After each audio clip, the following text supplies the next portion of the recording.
संत शिरोमणि आचार्य श्री 108 विद्यासागर जी महाराज एवं आचार्य श्री 108 समय सागर जी महाराज के परम प्रभावक शिष्य मुनि श्री 108 अरह सागर जी महाराज के मुखारविंद से मुखरित मंगल प्रवचन श्रवण कीजिए प्रतिदिन 7 बजे सिर्फ आदिनाथ टीवी चैनल पर।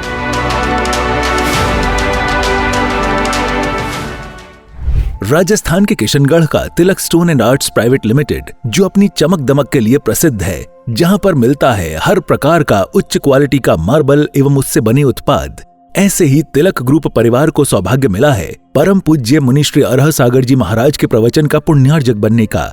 ये एक ऐसा परिवार है जो समाज एवं संत सेवा में हमेशा अग्रसर रहता है और इसकी सेवाएं भी हमेशा उपलब्ध रहती हैं। इस कार्यक्रम के पुण्यार्जक हैं स्वर्गीय श्री ताराचंद जी प्रेमलता जी गंगवाल की पुण्य स्मृति में प्रवीण संजय राजीव ऋषिका शाश्वत एवं विधान गंगवाल तिलक ग्रुप और तिलक मार्बल परिवार किशनगढ़ राजस्थान के सौजन्य से। वेबसाइट www.tilakstonearts.com, संपर्क सूत्र 9319374633, ईमेल sales@tilakstonearts.com। इस कार्यक्रम के पुण्यार्जक हैं स्वर्गीय श्री ताराचंद जी प्रेमलता जी गंगवाल की पुण्य स्मृति में प्रवीण संजय राजीव ऋषिका शाश्वत एवं विधान गंगवाल तिलक ग्रुप और तिलक मार्बल परिवार किशनगढ़ राजस्थान के सौजन्य से। वेबसाइट www.tilakstonearts.com, संपर्क सूत्र 9319374633, ईमेल sales@tilakstonearts.com।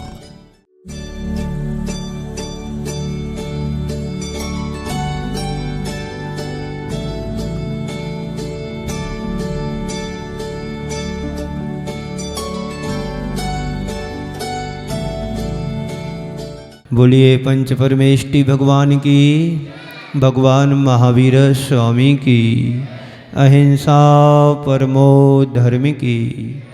परम पूज्य आचार्य गुरुवर श्री ज्ञान सागर जी महाराज की, परम पूज्य आचार्य श्री गुरुवर विद्यासागर जी महाराज की, परम पूज्य आचार्य श्री समय सागर जी महाराज की, परम पूज्य सुंदर सागर जी महाराज की।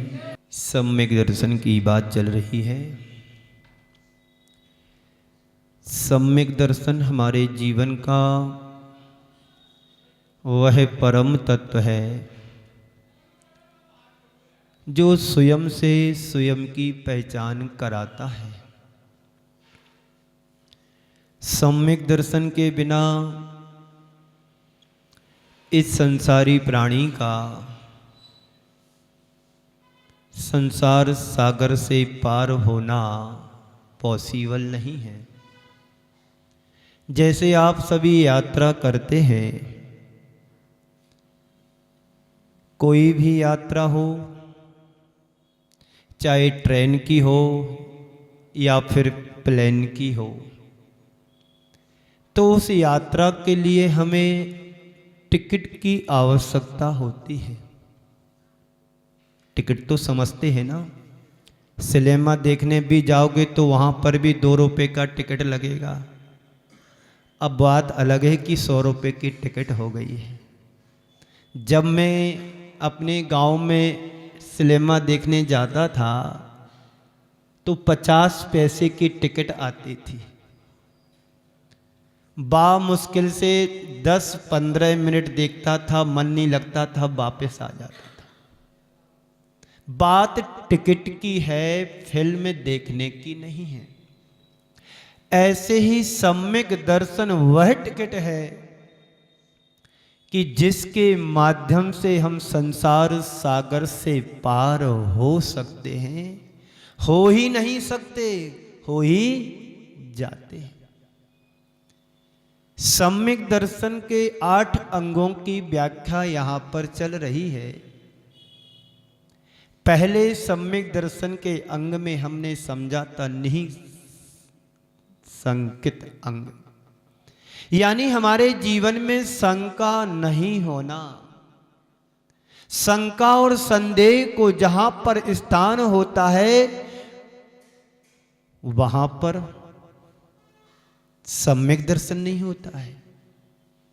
और जो सम्यक दृष्टि होता है उसके हृदय में शंका और संदेह को स्थान नहीं होता है। इसलिए निशंकित बनो। सच्चा धर्मात्मा अपने जीवन में संशय और शंका को स्थान नहीं देता है।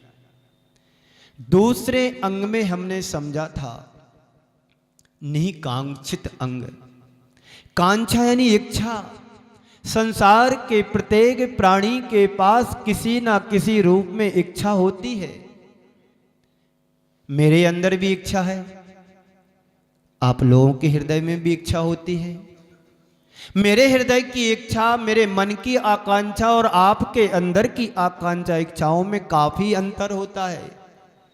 आपकी इच्छाएं सांसारिक इच्छाएं होती हैं, हो सकती हैं, और साधु संतों के हृदय में जो इच्छाएं होती वो आध्यात्मिक इच्छाएं होती हैं, संसार से पार होने वाली इच्छा होती है।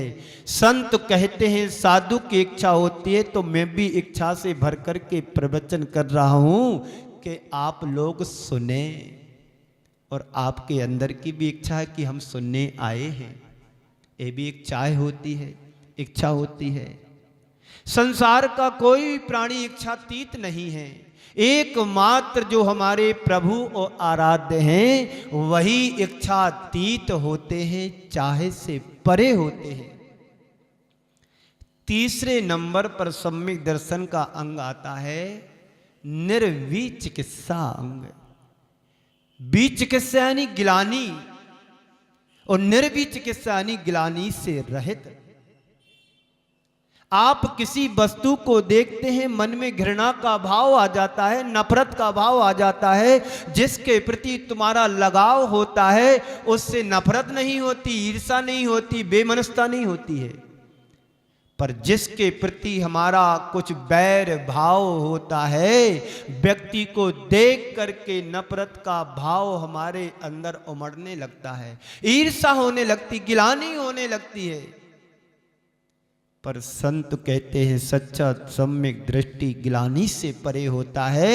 यहां तक कि हमारे आचार्यों ने मूलाचार आदि भगवती आराधना में ऐसा कहा है कि यदि किसी छपक या साधु की संलेखना चल रही है और उसे मान लो कफ निकालना है और कोई तुम्हारे पास पात्र नहीं है, तो जो निर्यापक संत होते हैं, जो समाधि कराने वाले, वो कहते मुनिराज आप हमारे हाथ में उल्टी या कप को निकाल दीजिए, तभी संलेखना करवा सकता है, वरना संलेखना नहीं करा सकता है। तो गिलानी को जीतना निर्विचिकित्सा अंग का परिचायक है। आज उसी क्रम में चौथे अंग की बात करना है। चौथा अंग कौन सा है? कौन सा अंग है? अमूढ़ दृष्टि अंग। आपके शरीर में भी 8 अंग हैं। 2 हाथ, 2 पैर, 1 सिर, 1 पीठ और 1 नितंब। कितने हो गए? 8 हो गए। इन 8 शरीरों का जो काम है वही हमारे अंदर सम्यक दर्शन के 8 अंगों का काम है। आज हमें चौथे अंग की बात करना है, जिसे हम अमूढ़ दृष्टि अंग कहते हैं। अमूढ़ दृष्टि अंग में से आंख को अलग कर देते तो मूढ़ हो जाता है। मूढ़ यानी अज्ञानी और अमूढ़ यानी ज्ञानी। दृष्टि तो आप सबके पास है कि नहीं? बोलो। दृष्टि मीन्स हमारे पास 2 आंखें हैं। इन आंखों से तुम संसार को देखते हैं और देख रहे हो। इन्हीं आंखों से व्यक्ति संसार से परे जो परमार्थ है उसको भी हम इन्हीं आंखों से देखते हैं। हमारी आंखों में समीचीनता आ जाती है तो हम अर्थ नहीं परमार्थ को देखते हैं, पदार्थ नहीं परमेश्वर को देखते हैं। और हमारी दृष्टि में विकृति रहती है तो तुम्हें परमार्थ नहीं दिखेंगे, परमात्मा नहीं दिखेगा, तुम्हें तो फिर अर्थ दिखेगा। कहाँ पर हमारा लाभ होता है, होगा। तो आज हमें अमूढ़ दृष्टि अंग की थोड़ी सी चर्चा करना है, तय समय में बात पूरी करना है। शेष बात कल होगी। क्योंकि 40 मिनट में ही हमें सारी बात को रखना है और 40 मिनट में आपको ये समझना है कि मूढ़ता क्या होती है और अमूढ़ता क्या होती है। संसार में कई लोग होते हैं, कई प्रकार के लोग होते हैं, उनमें आप भी आते हैं, हम लोग भी आते हैं, आप सभी आते हैं। कुछ लोग ऐसे होते हैं चाहे जब किसी से भी प्रभावित हो जाते हैं, व्यक्ति से प्रभावित होते हैं, वस्तु से भी प्रभावित होते हैं, घटनाओं से भी प्रभावित होते हैं, प्रसंग से प्रभावित होते हैं। आप लोगों के शब्दों में यदि कहूँ मैं तो बातों में भी आप लोग आ जाते हैं, उनकी बातों से प्रभावित हो जाते हो। बोलो ऐसा होता है कि नहीं होता है? कोई अच्छी मीठी मीठी बातें आपको सुनाए, आपके सामने आपकी प्रशंसा करके चला जाए तो आप उससे प्रभावित हुए बिना नहीं रह सकते हो और ये कहो कि कितना अच्छा व्यक्ति था, बहुत अच्छा व्यक्ति था। आप उससे प्रभावित हुए कि नहीं हुए? बोलो बोलो जी, होते हैं ना। दूसरे वे लोग होते हैं वे जल्दी किसी से प्रभावित नहीं होते हैं। सवाल प्रभावित होने का है और आप प्रभावित रहने का है। आज का संदर्भ है, हमें किससे प्रभावित होना है और किससे नहीं होना है। बात समझ में आ रही है? व्यक्ति वस्तु से जल्दी प्रभावित हो जाता है, चीज़ों से प्रभावित हो जाता है, चाहे खाने पीने की चीज़ें हों या देखने की चीज़ें हों या ओढ़ने पहनने की चीज़ें हों या व्यक्ति हो या वस्तु, जल्दी प्रभावित हो जाते हैं। और कुछ लोग वे होते हैं जो प्रभावित जल्दी नहीं होते हैं, भले मूड़ी होते हैं, मिजाज वाले होते हैं, वो हर किसी से जल्दी प्रभावित नहीं हो पाते हैं। उनका नजरिया, उनका एटीट्यूड कुछ अलग प्रकार का होता है। आज इसी संदर्भ में कुछ चर्चा मैं करने जा रहा हूं। 4 शब्द हैं, प्रभावित, अप्रभावित, परिवर्तित और परिष्कृत। ये चारों शब्द हमारे अंदर के रूप हैं। अपने आप से पूछो, किसी ना किसी से प्रभावित होते होंगे कि नहीं होते होंगे? होते हैं। परिवार से प्रभावित होते हैं, परिजनों से प्रभावित हो जाते हैं, सगे संबंधियों से प्रभावित हो जाते हैं, अपने इष्ट मित्रों से प्रभावित हो जाते हैं और कोई साधु संत आते हैं तो उनसे भी प्रभावित हो जाते हैं। बोलो होते कि नहीं होते? आप प्रभावित होते हैं तभी तो आज प्रवचन सुनने के लिए आए हो।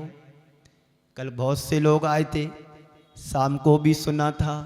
जो सुना, जिनको अच्छा लगा उसमें कुछ अभी आए हैं, जिनको अच्छा नहीं लगा होगा वो नहीं आ पाए, और अच्छा लगा भी होगा तो मौसम से प्रभावित जरूर हो गए कि सर्दी बहुत हो रही है, अब मुझे अनुकूलता नहीं लग रही।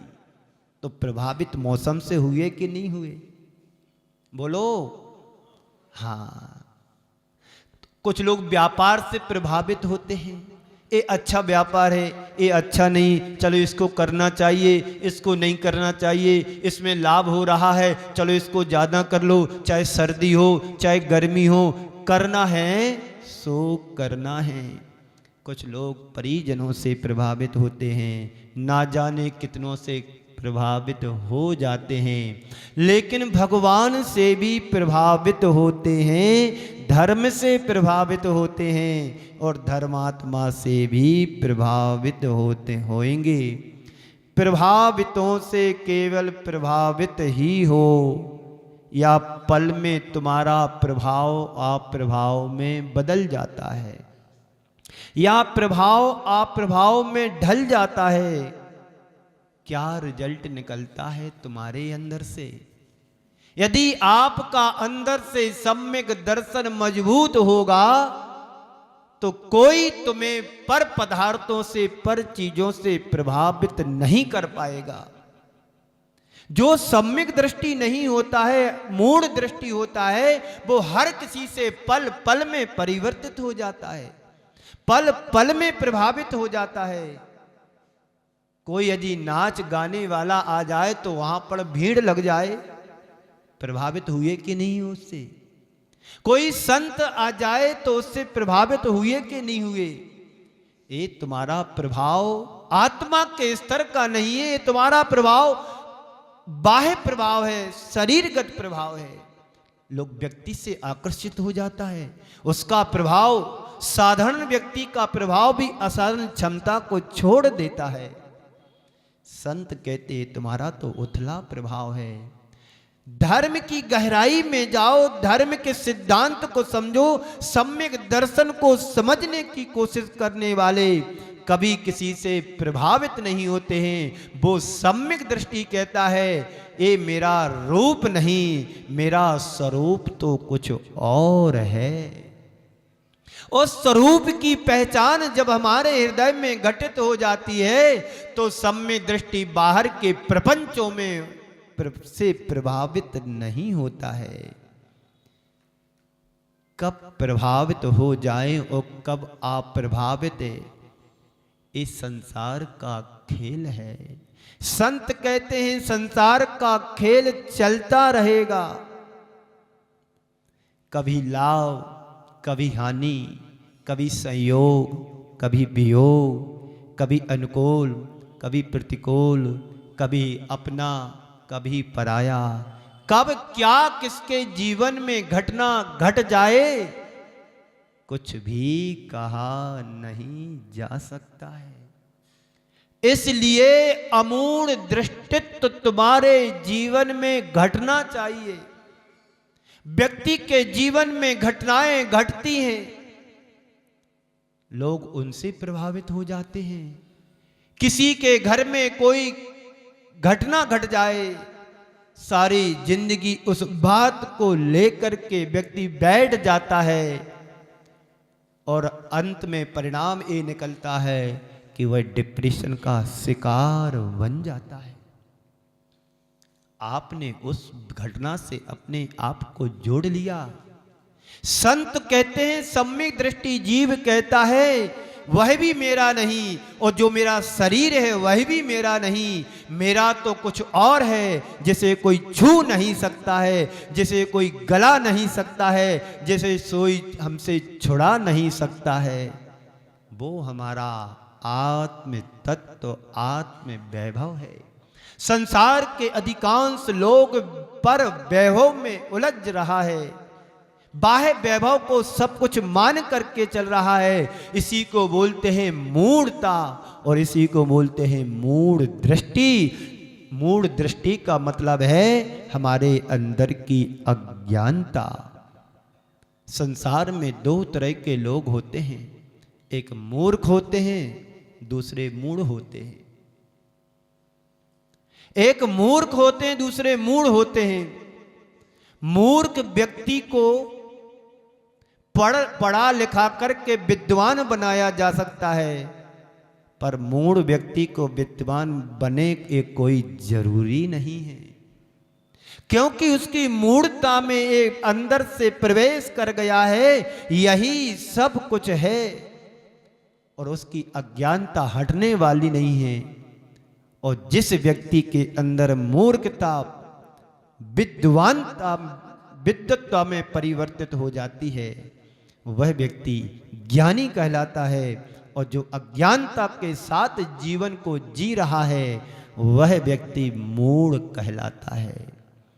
तो संसार का चक्र चले तो चले, पर संसार का खेल तो चल ही रहा है, लेकिन परमार्थ में ऐसा खेल नहीं चलना चाहिए। बात सम्यक दर्शन के अमूढ़ दृष्टि अंग की है। अमूढ़ दृष्टित्व का मतलब है किसी से प्रभावित नहीं होना, अपनी दृष्टि को मूढ़ नहीं बनने देना। चाहे जिससे भी प्रभावित होकर उसे अपना उपास्य बना लेना, उसके प्रति अपनी श्रद्धा प्रकट कर देना, ये मूढ़ दृष्टि है। और इष्ट की ठीक रीति से पहचान करने के बाद अपने आप को उसके प्रति समर्पित कर देना, ये अमूढ़ दृष्टि अंग की बात है। संसार के सारे संसार से अप्रभावित रहना, ये अमूढ़ दृष्टित्व अंग है। तो देखो हम कहाँ पर हैं, हम प्रभावित होने वालों में से हैं या आप प्रभावित रहने वालों में से हैं। तय हमें करना है कि हम प्रभावित वालों में से हैं कि आप प्रभावित रहने वालों में से हैं। लेकिन धर्म के नाम पर चाहे जिससे प्रभावित हो तो मूढ़ हो, और तुम केवल धर्म और धर्मात्मा से प्रभावित हो तो तुम अभी ज्ञानी हो। किससे प्रभावित हो? कुछ लोग हैं चाहे किसी से भी प्रभावित हो जाते हैं। गंगा गए तो गंगा दास, और जमुना गए तो जमुना दास। बोलो होना ऐसे? पर ये कौन सा गांव है? कौन सा गांव है? पर नसीराबाद वाले तो ऐसे नहीं है, या तो पक्के दृढ़ श्रद्धानी है। ये तो गंगा गए तो गंगा में ही रहना है, जमुना से कोई मतलब नहीं है। पर संसार के कुछ लोग ऐसे होते हैं, उनकी प्रवृत्ति ऐसी होती है कि जिस किसी से भी प्रभावित हो जाते हैं। पर यहाँ तो घट घट में ज्ञान का सागर समाया हुआ है, और ज्ञान के सागर में विद्या का सागर भी समा गया। इसलिए किसी ने बहुत अच्छी पंक्तियां लिखी हैं, सुना दूं? 2 पंक्तियां हैं, ज्यादा नहीं है। किसी ने कहा है, ज्ञान का सागर ही विद्या के सागर में ढला है, ज्ञान का सागर ही विद्या के सागर में ढला है, अमृत वही है प्याला बदला है। एक घटना नसीराबाद वालों के समाज के बीच की है कि जहां पर ज्ञान सागर जी महाराज ने अब अंतिम श्वास को लिया और ऐसे स्थान को क्षेत्र के रूप में बदल दिया। ज्ञानी ज्ञान के सागर थे, रेगिस्तान में भी ज्ञान का सागर लह लहा रहा था, और जहां पर आकर के विद्या के सागर में सारा ज्ञान उड़ेल दिया। एक अनगढ़ पत्थर को इतना तरासा, और तरासते तरासते एक मूर्ति का रूप दे दिया। जौहरी को ही पहचान होती है कि डायमंड कैसा होता है। वो ज्ञान के सागर थे और विद्या के सागर को नया रूप दे दिया। बंधुओं, जो सम्यक दृष्टि होता है, उसकी जो दृष्टि होती है, वो पत्थर में भी हीरे को परख लेते हैं और तराशना शुरू करते हैं। ऐसा तरासा कि एक हीरे को सान पर चढ़ा दिया। हीरा सान में होता है और खान में भी होता है। एक हीरा खान में पड़ा है और एक हीरा खान से निकल करके सान पर चढ़ा है। हीरे दोनों हैं। अभी आप लोग खान में पड़े हीरे की तरह हो, और गुरुवर विद्यासागर ज्ञान सागर जैसे संत खान से निकल करके सान पर चढ़े हुए हीरे की तरह हैं। तो गंगा गए तो गंगादास, और जमुना गए तो जमुना दास। तुम कहाँ हो? मैंने धर्म के मार्ग को एक बार अंगीकार कर लिया।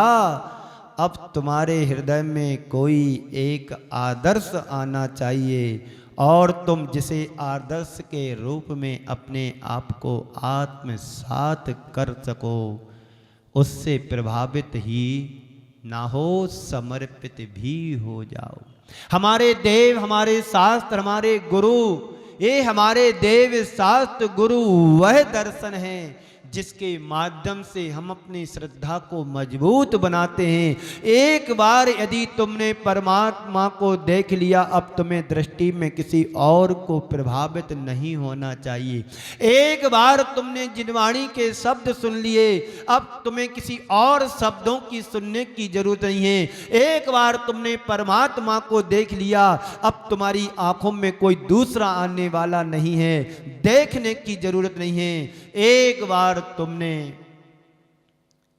प्रभु को जान लिया, एक बार प्रभु से तुम्हारा परिचय हो गया, अब किसी और के परिचय की मोहताज नहीं होना चाहिए। बस उसे हृदय में बैठा लो, उसे अपनी प्रेरणा का आधार बना लो, उसे अपने जीवन का आदर्श बना लो। आज कल लोग चाहे जिससे भी प्रभावित हो जाते हैं। जैन दर्शन में आचार्य समंत्र भद्र महाराज हुए हैं, बड़े दार्शनिक थे। उनके सामने कोई ऐसा आचार्य नहीं हुआ। भक्तों की परीक्षा तो बहुत हुई, भगवान भक्तों की परीक्षा लेते हैं, लेकिन भगवान की परीक्षा लेने वाले हुए वो हैं आचार्य समंत्र भद्र महाराज। आचार्य समंत्र भद्र महाराज हुए एक ऐसे आचार्य हुए जिनने भगवान की परीक्षा ली। ऐसा हो सकता है क्या? इतिहास में हुआ है। आचार्य समंत्र भद्र स्वामी भगवान के सामने जाकर के खड़े हो जाते हैं और भगवान के सामने प्रश्न करते हैं, भगवान मैं आपके पास क्यों आया हूं पता है आपको? कई लोग होते हैं साधुओं के पास चले जाते हैं, अपना अहंकार प्रकट करते हैं, पर यहां पर आचार्य समंत्र भद्र महाराज कह रहे हैं कि भगवान आपको पता है कि मैं आपके सामने क्यों आया हूं। दुनिया आपके सामने पास आती होगी आपके ठाट बाट देख करके, आपके अष्ट प्रातिहार को देख करके, आपके बाह्य वैभव को देख करके, आपकी विभूति को देख करके आते होंगे लोग, लेकिन मैं उससे तुम्हारे बाह्य वैभव समोषण आदि अष्ट प्रातिहार आदि से प्रभावित नहीं होकर के आया हूं। मैं आपका ये बाह्य वैभव, आकाश से देवों का आगमन, मैं इनसे प्रभावित हो करके आपके पास नहीं आया हूं। आपके चरणों में इसलिए नहीं आया हूं भगवान।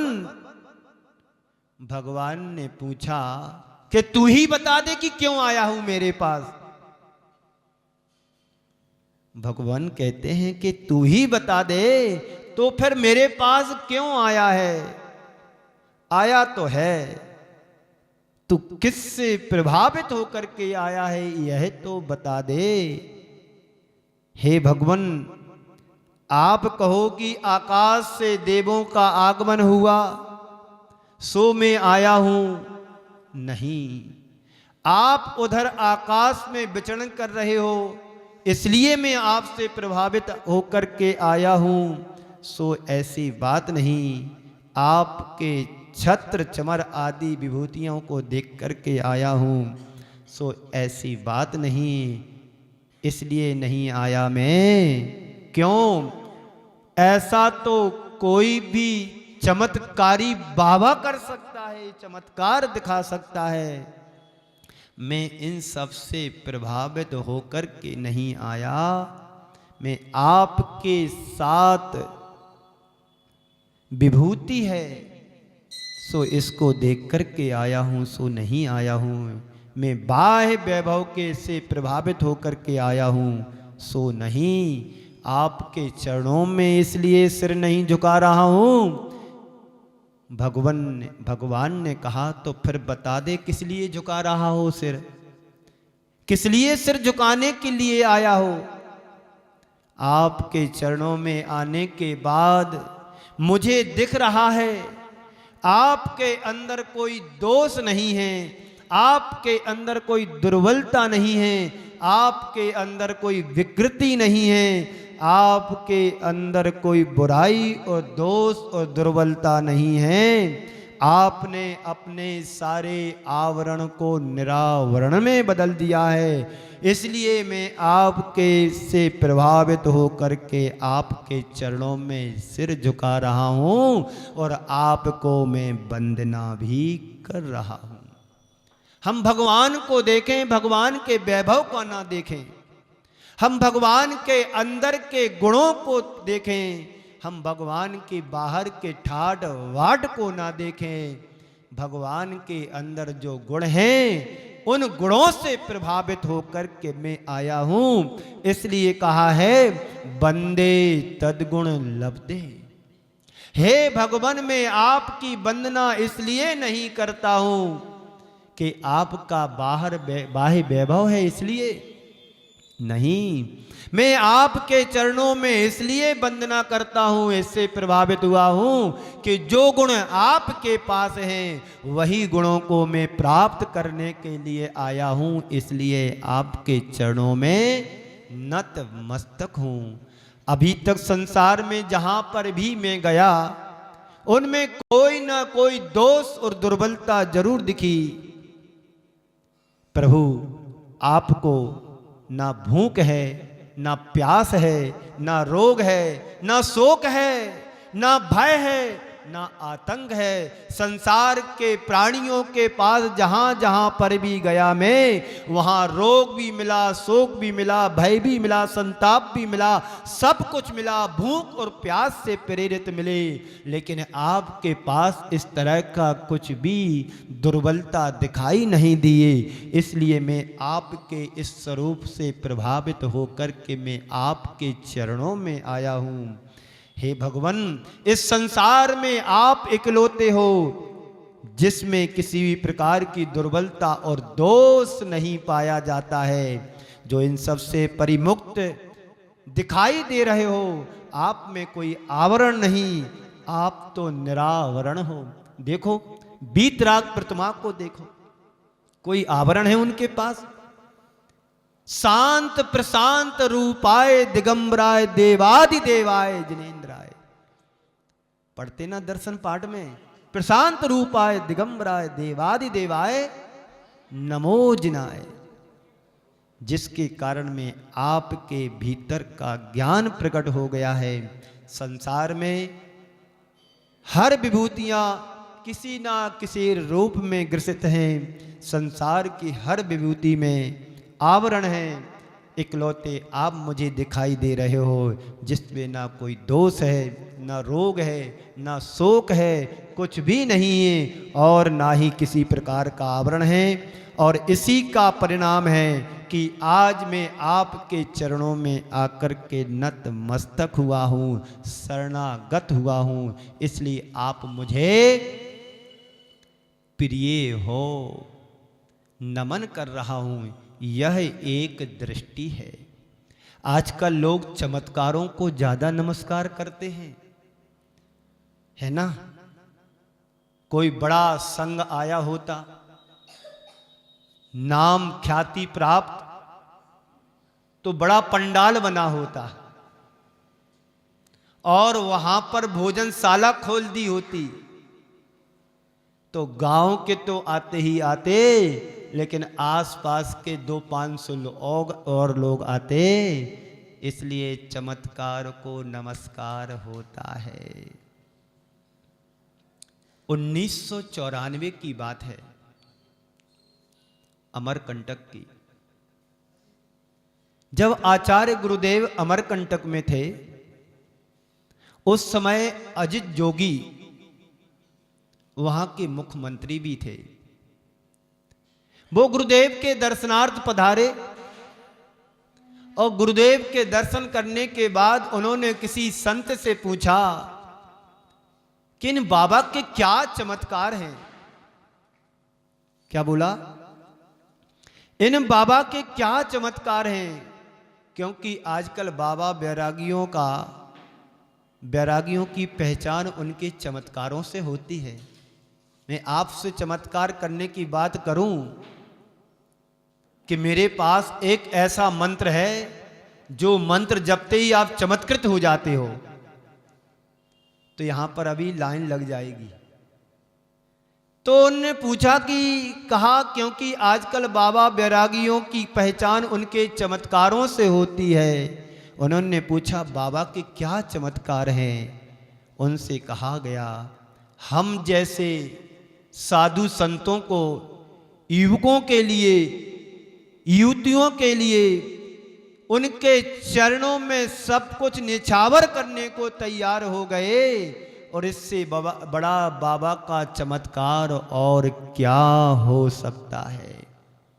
1994 की थी ये बात, जब मेरी उम्र कितनी होगी पता है? 18-20 वर्ष की।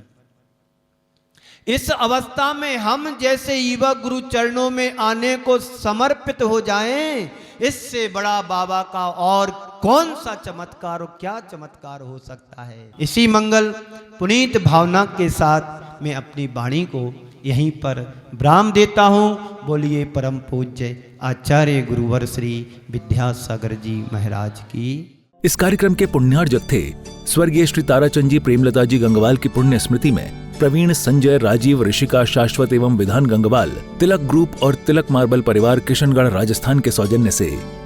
वेबसाइट www.tilakstonearts.com, संपर्क सूत्र 9319374633, ईमेल sales@tilakstonearts.com। संत शिरोमणि आचार्य श्री 108 विद्यासागर जी महाराज एवं आचार्य श्री 108 समय सागर जी महाराज के परम प्रभावक शिष्य मुनि श्री 108 अरह सागर जी महाराज के मुखारविंद से मुखरित मंगल प्रवचन श्रवण कीजिए प्रतिदिन 7 बजे सिर्फ आदिनाथ टीवी चैनल पर।